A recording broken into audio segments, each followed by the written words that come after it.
Hey everyone, Soundwave84 here, the Transformers Legacy Review. This is the Jerson Selects DK-3 Breaker. This is your Diacron or Diaclone version of Trailbreaker. You get this way, you slice this open, and you open the box, and he'll be found inside. And I'm having trouble with the box. Inside here, you just clip him out of his little prison. The instructions are behind everything, and also behind that cardboard that he's strapped to. Don't forget to get your weapons. They are wrapped up in that tissue that Hasbro gladly gives us now, so when you get a figure and you really enjoy it, you can really enjoy looking at it, and you have something for cleanup as well. And inside the box, you get Breaker, DK-3 Breaker, and you get his weapon right here that is now attached to his hand. It pushes it all the way through, just like the one you get with Trailbreaker. And it looks like the G1, I say animation cartoon, where it goes through his hand, and like instead of having a fist, a hand, he has a weapon right there. Now you see right now off the bat, blue is based on Diacron. And just a slight history of Diacron, nothing too major.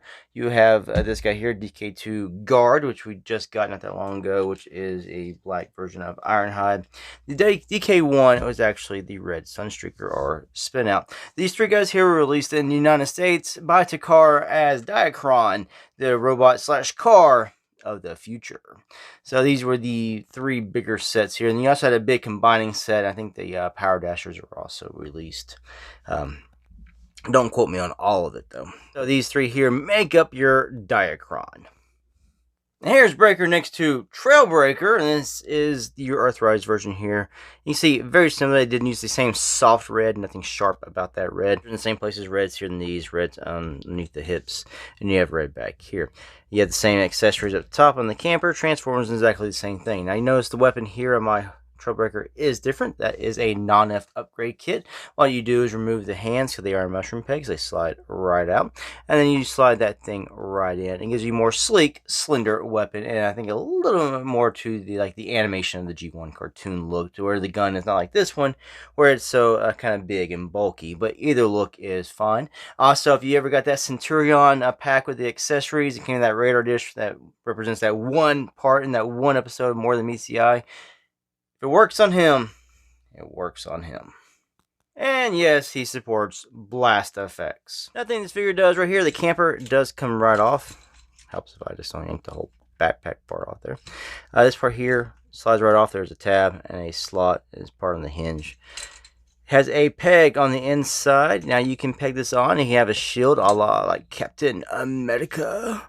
He's already blue, he's red, he's just not white, he's gray. And there he is with the shield on his arm. It is kind of hard, not to say hard, but it is, to get it pegged on perfectly, because the back flaps here on his arms do get in the way, and you have to give him just right. So it can kind of like piss you off ever so slightly, but it does give him a different look, and something he can help use when he's battling Decepticons. He can knock him in the head with his shield, or try to deflect or absorb energy blasts from them. Overall articulation on Breaker, 360 waist swivel, unimpeded.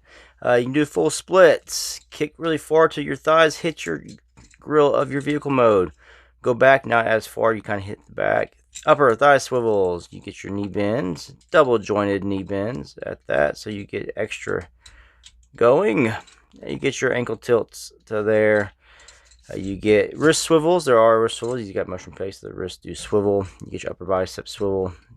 Good bicep bends, elbow bends here. Shoulders can go way out. You can punch yourself in the face. Why are you hitting yourself? Why are you hitting yourself? Why are you hitting yourself? You can 360 this part all the way around. You might clip the camper, but you can just sort of just move it all around that. It will pass it. These are on hinges, so you can pose them. The camper part does hinge out as well, so you can get more movement of these, and you can hinge it back. Let's see what else. The face, it looks slide up, slide down. You can 360. You might have to just move some of this stuff out of the way, but the head will 360 around. So it's a nice looking figure. He's got a few different, he's got additional paint apps that Trailbreaker does not have. He's got silver ears on the side here. Trailbreaker didn't get the earmuff look. My ears get cold in the winter.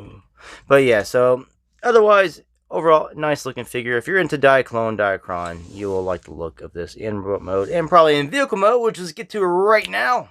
And here's Breaker in his alt mode. I did not show transformation because it's been done many times with Hoist, Lift Ticket, Trailbreaker, all the likes.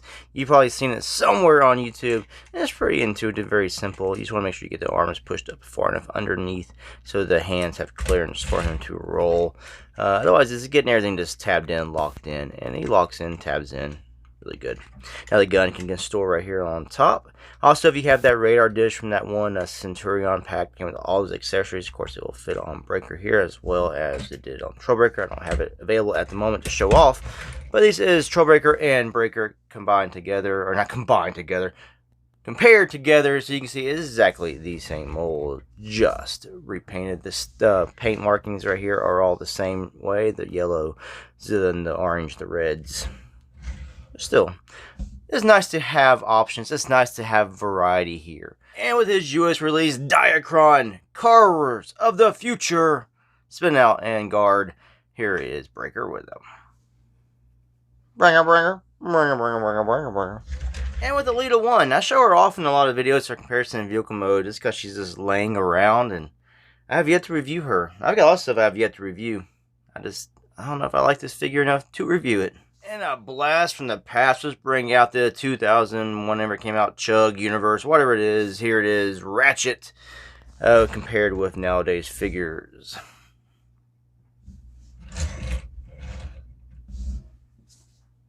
When you actually had tail lights on cars. Alright, so final thoughts here on DK-3 Breaker. If you like the Trailmaker and the Hoist mold, you will like this figure. If you're nostalgic for Diaclone or Diacron, you will like this figure. If you're just a hoarding collector like myself, you will buy this figure. It's a nice version of Trailbreaker, another repaint, retool, whatever you want to call these things, that will fit into your collection. You can have a G1 collection, a Diaclone collection, a Diacron collection. You can have a collection of a lot of different things, lots of shelves to display different types of the same kind of character, the same mold. Like I said, Diaclone, Diacron, you have this ability to just be thankful we live in a time where we have this much variety that we can buy. And we don't have to buy it all. People can be pissed and upset by them releasing the same mold repeatedly, but you don't have to buy it. So thanks for watching. Until the next ones. Peace out.